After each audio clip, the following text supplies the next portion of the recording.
So, you got XCOM 2. You saw it was the PlayStation Plus free game for June, and you thought, hey, no price beats free. Question is, what do you do now? Maybe you think you can jump right in unprepared, but take it from a guy who's fought back a few alien invasions in his time. The only way to start XCOM is with a few pointers.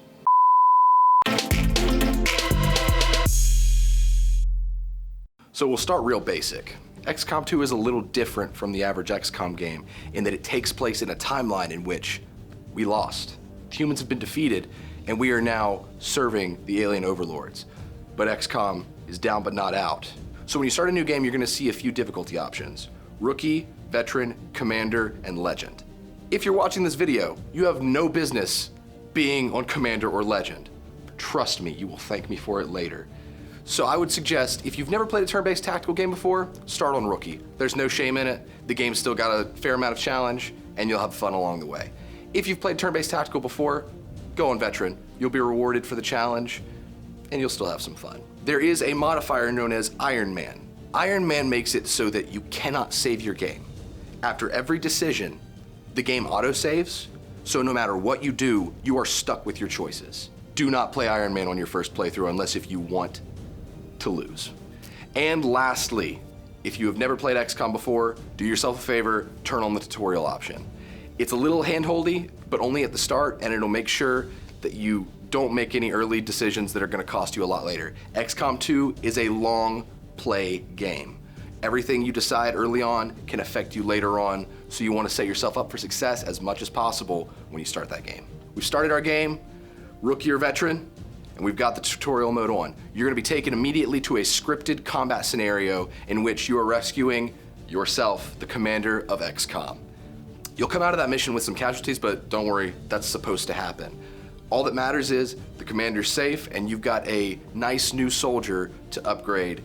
More on that later. So with the commander secure, we're gonna start talking about the three main layers of XCOM. First, with the Avenger. The Avenger is your base. It is a helicarrier that's a repurposed alien spaceship, and it holds the entirety of your XCOM organization: soldiers, scientists, and engineers. So scientists all work together on a research project, which gives us access to better tech later on. The more scientists you have, the faster your research goes. Your engineers are really important. Not only do they build more facilities within the Avenger to increase what you have access to as an organization, but they also can assist in making new tech, building new items, all that jazz. Anything that your soldiers go into the field with comes from your engineers. It's my personal recommendation: get as many engineers early on as you can. And it's a bit overwhelming at first, but I would recommend that the first facilities you build, the Guerrilla Tactics School is going to have some upgrades you can purchase with supplies to give your guys a little more of an edge and quality of life, like bigger squad size. The Avenger has a certain amount of power that can uphold with the facilities. So make sure you build plenty of power generators to keep up with all those fancy new rooms you got in the Avenger. Speaking of supplies, you're gonna see at the top right a bunch of different names like Illyrium, Illyrium Core, Alien Alloys, and supplies. Your basic currency in XCOM 2 is supplies. Most things require them. So try to amass as many supplies as possible so you can afford more stuff later on. So the place you'll probably spend the most time on the Avenger is the barracks. Here you'll be able to recruit new soldiers for supplies and also customize in depth every single soldier in your roster: name, appearance, and equipment. When each soldier gets their first promotion, they'll unlock their hidden potential and choose a random class out of 4 options. First, there's the Ranger. They use assault rifles and shotguns as their primary weapon, and then they have a sword for a secondary weapon. These guys are your frontline assault and can also double as a stealth unit. Second, you've got your Grenadier. These guys have big guns, big explosions. They've got a cannon for their primary weapon, which is just a big machine gun that can lay down heavy suppressive fire or destroy cover, and then they got their grenade launcher, which is pretty self-explanatory. Third, you've got the Sharpshooter. These guys are your snipers and your gunslingers. They've got a sniper rifle for their primary weapon, and then a trusty revolver pistol for their secondary. And lastly, my personal favorite, the Specialist. They use assault rifles for a primary weapon, and their secondary weapon is what's called a gremlin robot that they can send remotely to hack terminals, hack enemies if they've got the skill for it, and also heal their allies. These guys are gonna be your medics. Each class has 2 skill trees to work with. Every single promotion, you'll get the ability to choose between one of them. These trees are usually bound to a specific purpose. For example, one tree on your sharpshooter is going to be for the sniper rifle, and then another tree is going to be for the pistol. So here, you can have two sharpshooters that work completely different, one better with the sniper, and one more up front with the pistol. Now that we're more familiar with the Avenger, let's head on over to the bridge where the war is fought. So here on the world map, the Avenger can travel across the globe looking for missions, supplies, and new members of the Resistance looking to fight the good fight. The catch here is that on the world map, time is constantly moving. So you need to use your time effectively because Advent's going to use their time effectively to work against you. You face an intelligent enemy. Don't ever get too comfortable. When an opportunity to move against Advent does present itself, you can accept by sending a strike team. Most missions are optional. It's going to cost you a lot in the long game the more missions you let go unattended to. So I would recommend early on doing as many combat missions as possible. In XCOM 2, not only are you going to have different mission types to deal with, but you're also going to have random maps every single time. So when you accept the mission, you're going to notice that at the beginning of the game, you can only have 4 soldiers deployed on a mission at a time. With the Guerrilla Tactics School that we mentioned earlier, you can upgrade that eventually to 6. Trust me, you're going to want that as soon as possible. In the hangar, you're going to be able to choose which soldiers you're taking and what their equipment is. Be sure to build a well-balanced team with at least one medic, a sniper is always nice to have, and at least one rangers. Bringing all snipers is going to bite you in the butt almost every single time.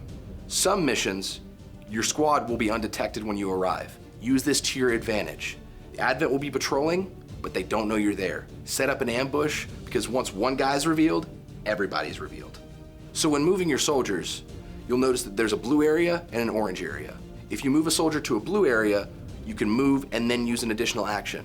Moving to that orange area means that they're dashing as fast as they can, and once they get there, they've got no time for anything else. So only do this if they've got good cover and no enemies nearby. Speaking of cover, always use it. A flanked soldier is a dead soldier. Once a soldier dies, they're gone. No comebacks. You have the option to pick up their corpse and take it to the extraction. If you don't do that, any special equipment they had is gone. Can't get it back. Each soldier has 3 basic actions: fire weapon, overwatch, and hunker down. Fire weapon's self-explanatory. You shoot your gun, but your guns have ammo limits. When you run out of ammo, you gotta reload. That takes an action. So hunker down is all defense. Once doing this, your soldier will end their turn, increasing their defense and lowering their chance of getting hit. Overwatch is a little more interesting. So when a soldier goes on Overwatch, their turn ends, but they're keeping an eye out for any enemy movement. So if an enemy moves within their line of sight, they take a free shot. So it's always good to balance your turn with some offense and then some Overwatch to be able to respond to anything that they send against you. Depending on the mission type, you might be timed, so be sure to check the clock. Otherwise, you're gonna work yourself into a corner, and that means mission failed. If there's no time limit, take your time. Make the aliens come to you so you can hit them first. So let's say you won the fight. You came out, all soldiers were roughed up, but alive. Those soldiers are gonna have to heal, so make sure that you always have a good balance of plenty of soldiers ready to go out. If you put too much faith in a few guys, you're gonna be hurting real bad when they have to heal and you've got a mission to do. Every 30 days, the mysterious council will pull together their supplies from the various resistance cells and send a supply drop for you to go and pick up. The number of supplies is based on your performance, so if you let too many missions go unanswered, council's not gonna have much faith in you and you won't get paid for it. So the better you do, the better you're rewarded. XCOM 2 is a game that rewards thinking and planning. Use that to your advantage. Patience will be rewarded, but don't be afraid to make a few risks. The game's gonna be really hard at first, but XCOM is one of those games that the curve actually goes in both ways the longer you play it. Yeah, the aliens get more powerful, but guess what? So do you. As the game progresses, you're gonna feel more equipped to take on any challenge that comes your way, and it's gonna feel like more of a fair fight. It's my favorite game out there, and I hope that these tips can help you enjoy it as much as I do. It's time for you to get out there and fight the good fight. Good luck, Commander. Hey guys, thanks for watching. If you'd like to see more XCOM, tune in right here Tuesdays at 4 for our full playthrough. Leave us a comment below with any of your XCOM stories, and don't forget to like, share, and subscribe to see more of us 6 days a week. We'll see you next time.